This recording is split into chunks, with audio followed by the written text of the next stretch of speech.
ভারত নির্ভরতার দিন শেষ, এবার আত্মনির্ভর হবে নতুন বাংলাদেশ। গত ১৬ বছর যাবৎ বাংলাদেশকে পরিকল্পিতভাবে ভারত নির্ভর করে রেখেছিল স্বৈরাচারী সরকার। ভোগ্যপণ্য থেকে শুরু করে সুই সুতাও আমাদের ভারত থেকে আমদানি করতে হতো। বাংলাদেশকে ভারতের অঘোষিত একটা রাজ্যে পরিণত করা হয়েছিল। স্বৈরাচারী সরকার বাংলাদেশকে ভারত নির্ভরতা থেকে বের করে আত্মনির্ভর করার চেষ্টা করেনি, বরং বাংলাদেশকে আরও বেশি ভারত নির্ভর করে রেখেছিল। এই সুযোগে ভারত দুহাতে লুফে নিয়ে বাংলাদেশিদের পকেট কেটেছে।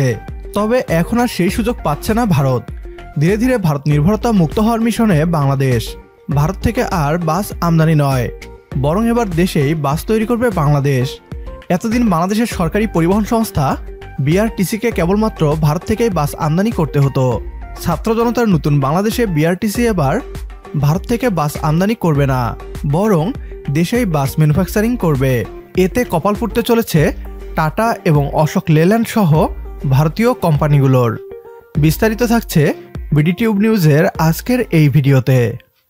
ব্রিটিশরা যেভাবে ২০০ বছর যাবৎ আমাদের এই উপমহাদেশকে শাসন এবং শোষণ করে গিয়েছে, ঠিক একইভাবে গত ১৬ বছর যাবৎ ভারত বাংলাদেশকে শাসন এবং শোষণ করে গিয়েছে একটি কলোনির মতো।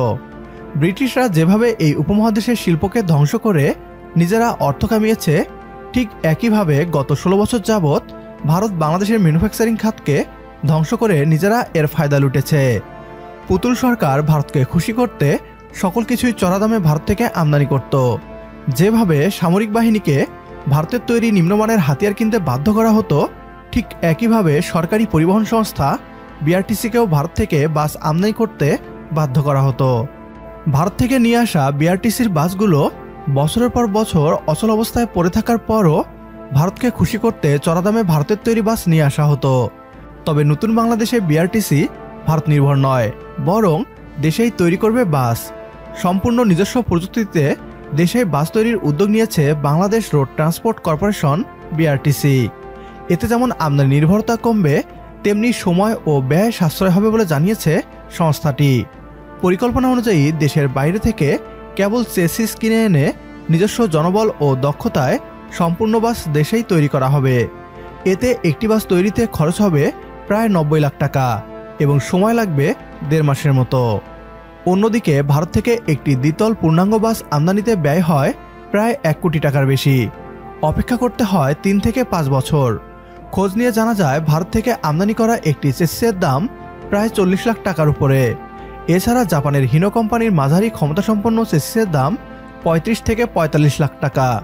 বিআরটিসির কারিগরি ও অপারেশন শাখার পরিচালক কর্নেল মোহাম্মদ মোবারক হোসেন মজুমদার বলেন, বর্তমানে বিদেশ থেকে বাস আমদানি করতে গেলে ৩ থেকে ৫ বছর সময় লাগে।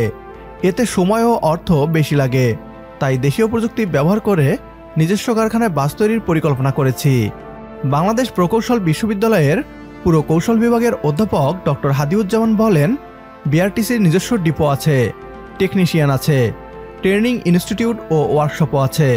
বিআরটিসির নিজস্ব প্রযুক্তিতে বাস নির্মাণ করলে তাতে অনেক বৈদেশিক মুদ্রা যেমন বাঁচবে, তেমনি নিজস্ব সক্ষমতার কথাও আমরা বহির্বিশ্বকে জানান দিতে পারব। বিআরটিসির দেখা দেখি আরও অনেক বেসরকারি উদ্যোক্তা দেশে বাস তৈরি করতে এগিয়ে আসবে। এভাবেই বাংলাদেশ ভারত নির্ভরতা মুক্ত হোক। আমাদের সাথে একমত হলে কমেন্ট বক্সে ইয়েস লিখে জানিয়ে দিন আমাদের। সেই সাথে ভিডিও শেয়ার করে দেখার সুযোগ করে দিন আপনার বন্ধুদের। আপনার একটি শেয়ারে হয়তো অনেকেই জানবে বাংলাদেশের ইতিবাচক খবরগুলো। পরবর্তী ভিডিও দেখার আমন্ত্রণ জানিয়ে বিদায় নিচ্ছি আজ। আল্লাহ হাফেজ।